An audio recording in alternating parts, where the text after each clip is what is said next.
a European Union damage assessment mission, 84% of the damage was inflicted on three sectors: housing, agriculture, and private business. The attack on education, I think, is particularly important to mention in an educational institution. There are 641 schools in the Gaza Strip, divided between the majority being government schools and schools run by UNRWA, the United Nations Agency for Palestine Refugees, and a small number of private schools. Of the 641 schools in the Gaza Strip, 18 were completely destroyed and 280 were damaged. So exactly half the schools were hit. Of 122 health facilities that were assessed by the World Health Organization, 46% had been damaged or destroyed in the Israeli attack. I mentioned the ambulances that people were bringing. Prior to the attack, Gaza had 146 ambulances serving 1.5 million people. 29 of them were destroyed in Israeli attacks, and some of those attacks documented in the Goldstone report were at point-blank range. That ordnance was fired at ambulances at point-blank range. The agricultural sector is something that sounds a little bit dull and so doesn't get much coverage or attention, but crucial to understand what has happened to agriculture in Gaza.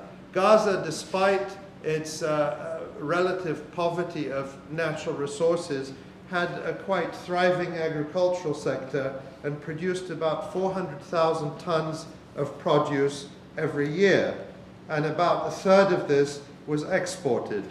Today, exports are at zero,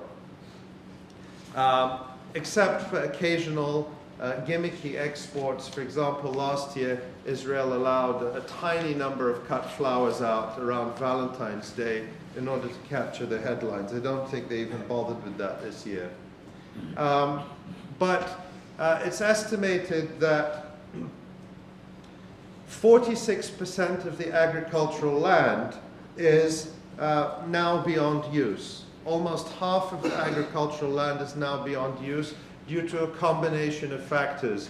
One is direct damage by Israel to agricultural equipment and irrigation systems particularly. There was deliberate targeting of water infrastructure, something that is one of many serious war crimes committed by Israel and documented in the Goldstone report. But the other reason is the conversion of a declared 300-meter strip around, I should probably get a map up at some point, but a declared 300-meter strip around the edge of Gaza, which is a free fire zone. But whereas the Israelis have declared 300 meters, the reality is that it stretches for 1 to 2 kilometers. Gaza itself is only a few kilometers wide. So most of the agricultural land is in the interior, on the side of the Israeli border. So, farmers face a life and death situation when they try and work their land. We had a report, an article on this on the electronic Intifada a few days ago by Eva Bartlett, who has been living in Gaza for some time, and she reported on what is happening to the farmers. Muhammad al-Ibrim, age 20, of Bani Suhaila village near Khan Yunis, was injured by Israeli shooting in this border strip. On 18th of February 2009, so exactly a year ago, I was working with other farm laborers on land about 500 meters from the border. We'd been working for a couple of hours without problems, and the Israelis had been watching us. Israeli soldiers began shooting from the border as we pushed our pickup truck, which had broken down. I was shot in the ankle. His injury came just weeks after his cousin, Anwar, was shot and killed by an Israeli bullet to the neck while he was working the land, leaving a wife and 2 infant children. Ali Hamad, age 52, has 18 dunams of land, roughly 500 meters from the border in the Beit Hanun area. He said, "The Israelis bulldozed my citrus trees, water pump, well, and irrigation piping in the last war.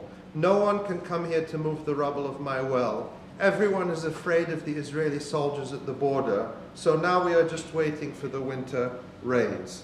All but one well and pump have been destroyed in this region.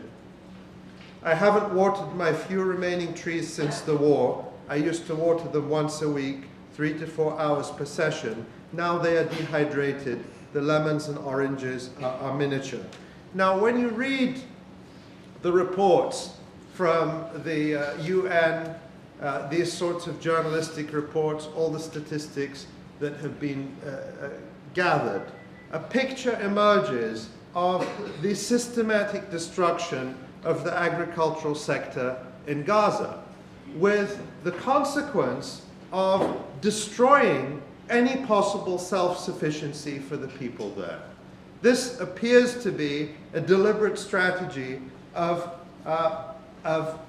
removing the possibility for self-sufficiency and further increasing the dependency of the Gaza Strip on aid, which is provided by international agencies, and for which the only access is Israel.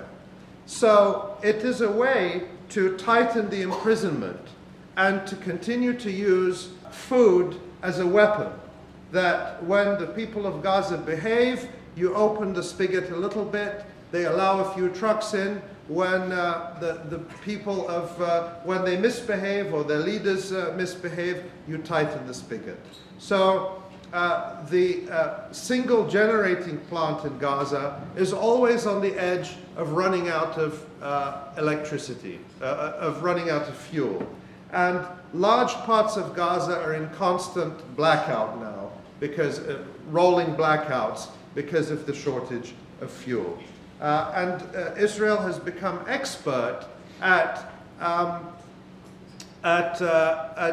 bringing it to a crisis point and then allowing in just enough fuel so that it doesn't make the headlines and it doesn't cause an international furore. I was reading the website, the official website of the Israel Defense Forces yesterday, and they have news items. And they had a big splash on the front page about how an elevator had been brought to one of the maternity hospitals in Gaza City. And they were advertising this as, look how wonderful we are, that because of us, an elevator has been installed in this maternity hospital, which will make it easier for new mothers to go up and down in the hospital. Of course, the fabrication here is that Israel didn't provide the elevator. The elevator was provided by some international donor. All Israel did was briefly and momentarily and photogenically lift the siege to allow the elevator in. It's gotten to the point where not deliberately starving people is being claimed as a humanitarian act by Israel. The reality is very different, and it's not to be found on the official page of the Israeli army. The reality contained, for example, in this report, Failing Gaza, No Rebuilding, No Recovery, No More Excuses, issued by 17 international aid and development agencies a few weeks ago, including Amnesty International, Christian Aid, Church of Sweden, Oxfam, Trokra, etc., a large coalition of well-known international agencies that pointed out that in the entire year up to the issuance of this report on December 22nd of 2009,